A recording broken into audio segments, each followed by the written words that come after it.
سلام، خوش اومدید. اینجا استودیوی نقطه است. من ملیم. اومدم که دوباره با همدیگه قصه بخونیم و قصه گوش کنیم. امروز هوا خیلی باحال بود، گفتم که بیام بیرون این حس خوب رو بیارم به خونه هاتون. امیدوارم هر جایی که هستید بهترین لحظه ممکن رو برای خودتون بسازید.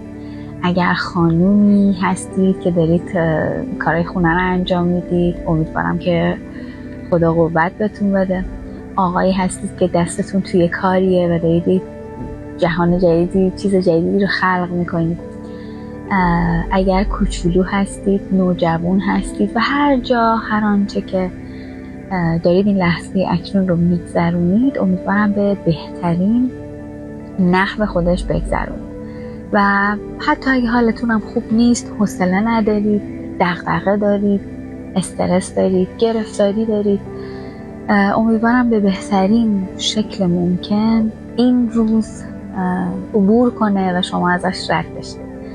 ما قصه شازده کوچولو رو شروع کردیم که با هم دیگه بخونیم تا صفحه 43 که اشتباه تا صفحه 43 خوانش کردیم. اگر دوست دارید قسمت‌های قبلی رو بشنوید، ویدیوهای قبل رو حتما نگاه کنید. بله، یه دونه زنبور کوچولو هم رد شد رفت. و ویدیوهای قبلی رو از دست ندید. تا اونجایی گفتیم که شازده کوچولو گلش رو گذاشت توی سیارش رو با یه دلهوره اومد که سیاره های دیگر رو بشناسه و به هر کدومشون داره الان سر میزنه و ماجرایی رو زندگی میکنه و همونطور که میدونید پر از سوال های جنجالی و چالش برانگیز و همونطور که تو ویدیوهای قبلی گفتم روون اما عمیق. خب، شازده کوچولوی ما رسید به اخترک ششم. اخترک ششم اخترکی بود 10 بار فراختر و آقا پیره‌ای توش بود که کتاب‌های کت و کلفتی می‌نوشت. همین که چشمش به شهریار کوچولو افتاد با خودش گفت خب این هم یک کاشه. شهریار کوچولو لب میز نشست و نفس زد. نه اینکه راه زیادی رو طی کرده بود. آقا پیره بهش گفت از کجا میای؟ شهریار کوچولو گفت این کتاب به این کلفتی چیه؟ شما اینجا چی کار میکنی؟ آقا پیره گفت من جغرافیدانم. جغرافیدان دیگه چیه؟ جغرافیدان به دانشمندی میگویند که جای دریاها و رودخانه‌ها و شهرها و کوهها و بیابانها را میداند. شهریار کوچولو گفت محشر است، یک کار درست و حسابی. و به اخترک جغرافیدان این سو و آن سو نگاهی انداخت. تا آن وقت اخترکی به این عظمت ندیده بود. اخترکتون خیلی قشنگ است. اقیانوس هم دارد؟ جغرافیدان گفت از کجا بدونم؟ شهریار کوچولو گفت عجب، بدجوری جا خورده بود. کوه چطور؟ جغرافیدان گفت نمیدونم، از کجا بدونم؟ شهر، رودخونه، بیابون؟ جغرافیدان گفت از اینها هم خبری ندارم. آخه شما جغرافیدانی؟ جغرافیدان گفت درسته، ولی کاشف که نیستم. من حتی یک نفر کاشف هم ندارم. کار جغرافیدان نیست که دوره بیفتد و برود شهرها و رودخانه ها و کوهها و دریاها و اقیانوس‌ها و بیابونا رو بشماره. مقام جغرافیدان برتر از آن است که دوره بیفتد و ول بگردد.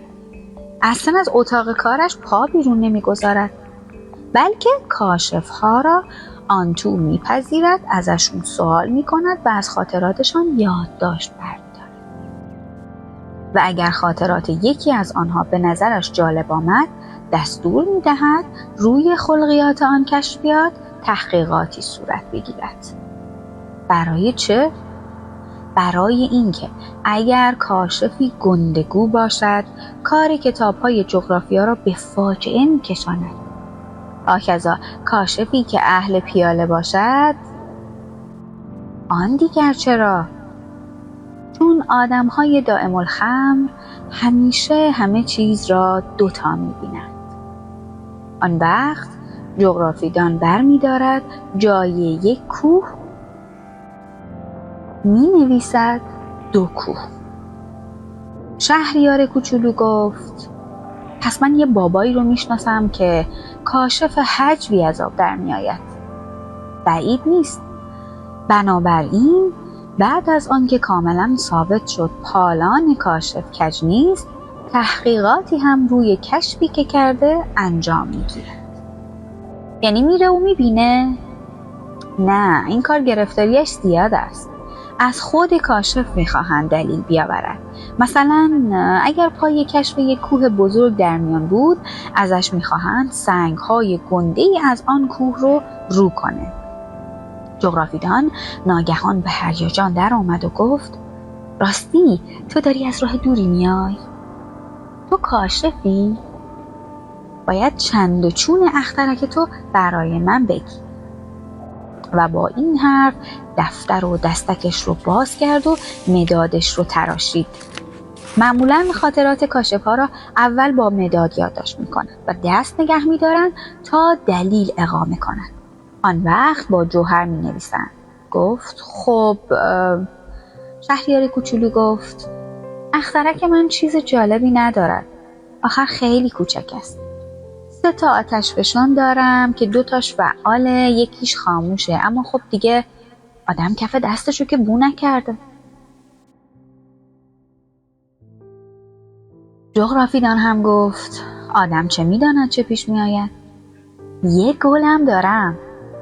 نه ما دیگه گلا رو یادداشت نمی‌کنیم. چرا؟ گل که زیباتر است. برای اینکه گلا فانیه. فانی یعنی چه؟ جغرافیدان گفت کتاب‌های جغرافیا از کتاب‌های دیگر گرانبهاتر است و هیچ وقت هم از اعتبار نمی‌افتد. بسیار به ندرت ممکن است یک کوه جا عوض کند. بسیار به ندرت ممکن است آب یک اقیانوس خالی شود. اما فقط چیزهای پایدار را می‌نویسیم. شهریار کوچولو تو حرف اون دوید و گفت اما آتشفشان‌های خاموش میتونن از نو بیدار بشن. فانی رو نگفتید یعنی چی؟ جغرافیدان گفت آتشفشان چه روشن باشد چه خاموش برای ما فرقی نمی کند. آنچه به حساب می آید خود کوه است که تغییری پیدا نمی کند. شهریار کوچولو که تو تمام عمرش وقتی چیزی از کسی می پرسید دیگر دست بردار نبود دوباره سوال کرد. فانی یعنی چه؟ یعنی چیزی که در آینده تهدید به نابودی شود. گل منم در آینده نابود میشه؟ البته که میشه. شهریار کوچولو در دل گفت گل من فانی است و جلوی دنیا برای دفاع از خودش جز 4 تا خار هیچی نداره.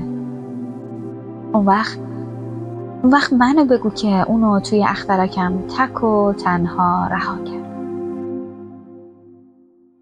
این اولین باری بود که دچار پریشانی و اندوه میشد، اما توانست به خودش مسلط بشد. پرسید شما به من دیدن کجا رو توصیه میکنید؟ جغرافیدان بهش جواب داد سیاره زمین. زمین شهرت خوبی دارد. و شهریار کوچولو همچنان که به گلش فکر میکرد به راه افتاد. لاجرم زمین سیاره 7م شد. زمین فلان و بهمان سیاره نیست. روی پهنه زمین 111 پادشاه، البته با محاسبه پادشاهان سیاه‌پوست، 7000 جغرافیدان، 900,000 تاجرپیشه، 15 کرور میخواره و 622 کرور خودپسند و به عبارت دیگر حدود 2 میلیارد آدم بزرگ زندگی میکنند. برای آنکه از حجم زمین مقایسه‌ای به دستتان بدهم، بگذارید بهتان بگویم که پیش از اختراع برق مجبور بودند در مجموع 6 قاره زمین وسایل زندگی لشکری جانانه شامل 100 و 600 و 2511 نفر فانوسبان را تأمین کنند. روشن شدن فانوس ها از دور خیلی باشکوه بود.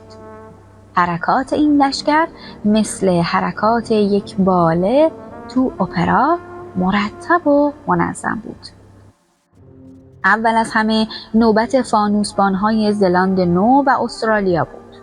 اینها که فانوس‌هاشان را روشن می‌کردند، می‌رفتند، می‌گرفتند، می‌خوابیدند. آن وقت نوبت فانوسبان‌های چین و سیبری می‌رسید که به رقص درآیند. بعد اینها با تردستی تمام به پشت صحنه می‌خزیدند و جا را برای فانوسبان‌های ترکیه و 7 پرکمه هند خالی می‌کردند. بعد نوبت به فانوسبان‌های آمریکای جنوبی میشد و آخر سر هم نوبت فانوسبان‌های آفریقا و اروپا میرسید و بعد نوبت فانوسبان‌های آمریکای شمالی. و هیچ وقت خدا هم هیچ کدام اینها در ترتیب ورودشان به صحنه دچار اشتباه نمی‌شدند. واو، چه شکوهی داشت! میان این جمع عظیم فقط نگهبان تنها فانوس قطب شمال و همکارش نگهبان تنها فانوس قطب جنوب بودند که عمری به بطالت و بیهودگی می‌گذراندند. آخر آنها سالی به سالی همش 2 بار کار می‌کردند. آدمی که اهل